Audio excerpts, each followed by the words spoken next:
Hey, what's happening, guys? It's your boy D Tuck. I've been asked this question so many times. What does it take to win?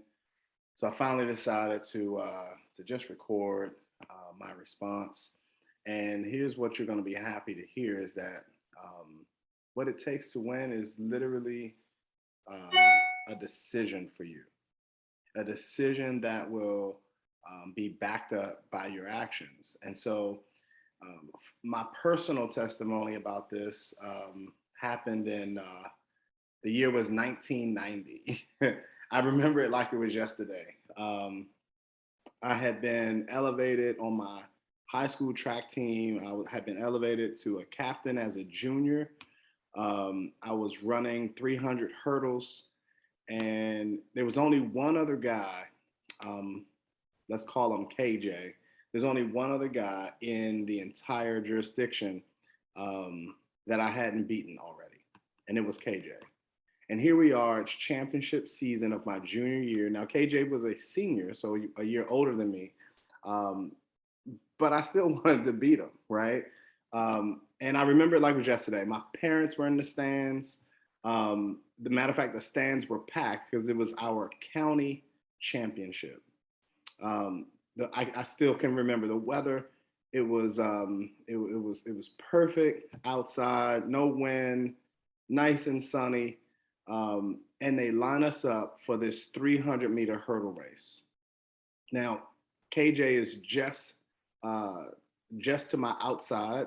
So if you understand 300-meter hurdles, you actually start on the back stretch, right? And there's a slight stagger because you do have the far curve where it evens back out coming down the home stretch. So either way, he's on my outside, and the gun goes off. Now, leading up to this competition, I had practiced pretty well. I had some really strong practices. I had run some good times. As a matter of fact, coming into this event, I had just broken my high school record in this event. So I'm pretty confident that this is my time. I'm gonna finally dethrone the current champion, KJ. And so that gun goes off, and the crowd erupts, right? Because we're all in the same county and we know each other, and so there's been chatter, right? There's been chatter about who's going to do what and how fast people are going to run and who's going to win, and so that gun goes off, and I can tell you, I'm pumped. I shoot out the blocks. The one thing I always was pretty fast. I actually played football as well. I was a tailback in high school. Played a little cornerback as well. But I was always fast, and so I shoot out the blocks. Now going down that back stretch, um, I make up a little bit of ground on them. So and I can feel them to my outside. And in stride without stutter stepping. That's what we work on in practice. Hit the first hurdle, trail leg, snaps down, boom. And now you're coming into the curve. So now this is where the stagger kind of evens out. And sometimes I get emotional telling this story, but again, I can smell that track meet today when I think about it. I can hear it, I can feel it. Um, and it meant that much to me. So I'm in the curve, and now I get a shoulder ahead of him, right? I'm a little bit ahead of him. Coming off the curve, there's this announcer on the loudspeaker up in the press box, and he's yelling in the microphone at this point.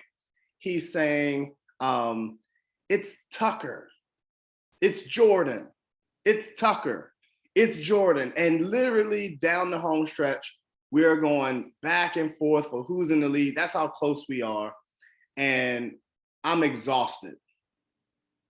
KJ is exhausted.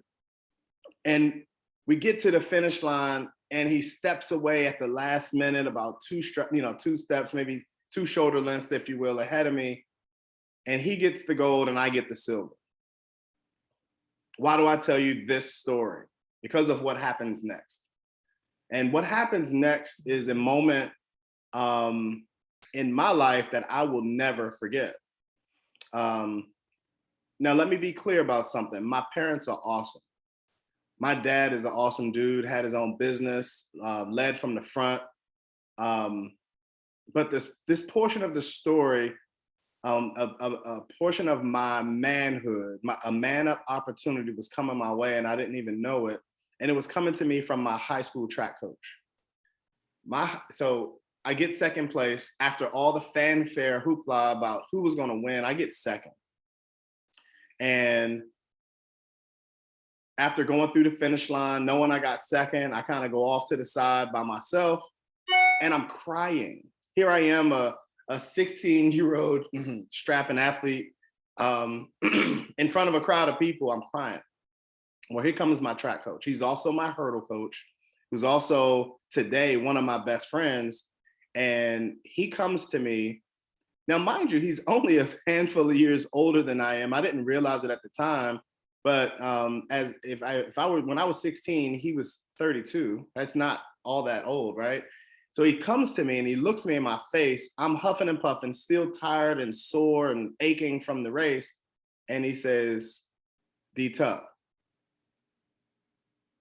do you want to start practicing like a champion? Do you want to be a champion? Now, here I am, I can barely breathe. I'm trying to catch my breath. I'm sobbing a little bit. And he says, no, no, no, answer me, like right now, while you're tired, while it's hurting, while you're at your lowest. And I said, absolutely. I said, absolutely, I want to be a champion. And he said, well, stop crying. Let this be the last time you cry over track, but let it also be the decision-making point for you to actually practice like a champion. Now, I'll never forget that moment, because from that moment forward, when it came to track and field, when it came to me and my decision-making, I made more decisions to back up that first big decision. You know, you can understand when you're in, I finished my junior year, and now I'm going into my senior year, having made that commitment to my coach. I have a driver's license, but I do have curfew, so I made that every night.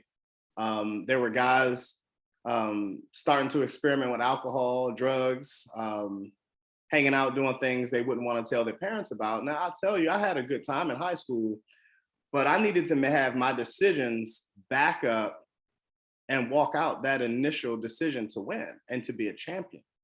So I didn't do those things. You know, I was eating better than I ever have. Obviously, I limited my partying and things like that. But I still was able to have a great time. And here's what the benefits of these good decisions were. I was again named captain of the track team going into my senior year. And I ran through my senior year an undefeated season. There are many people that remember this. I mean, I have tons of accolades. As a matter of fact, in the Washington, D.C. area, there is an award you can win called All Metropolitan, meaning no one, oh, you're the best in your sport and event in the entire area, not your county, not your state. But this is in the DC, Maryland, and Virginia, the tri-state or two states in DC area. So I was all metropolitan that year. Also state champion, all these things. Now, here's what's really cool about the story. And the reason I share this is because it is up to you. So if you want to win, if you want to be successful, it starts with a tough look in the mirror. It starts with you making that decision and having that decision go from your head to your heart. Now, I was lucky enough to already have my heart split open when I had to make the decision. And so it easily went from my head straight to my heart, if you understand that concept of me being super emotional when I made a very, very good and powerful decision. But for you to have that happen, you really need to be able to get that from your head to your heart, because backing it up is difficult for everyone. You know, temptation is out here. Making tough decisions happen to us every day. And so I love the fact, though, that it's not someone else's decision for me to be successful. It being my decision is a powerful place to operate, because it gives you a kind of self-empowerment. I love that. So I'm hoping that this story helps somebody. I don't know what the KJ story in your life is or will be, but the beautiful thing is once you win, once you're ultra successful with yourself, you'll be able to tell those KJ stories to other people to help them.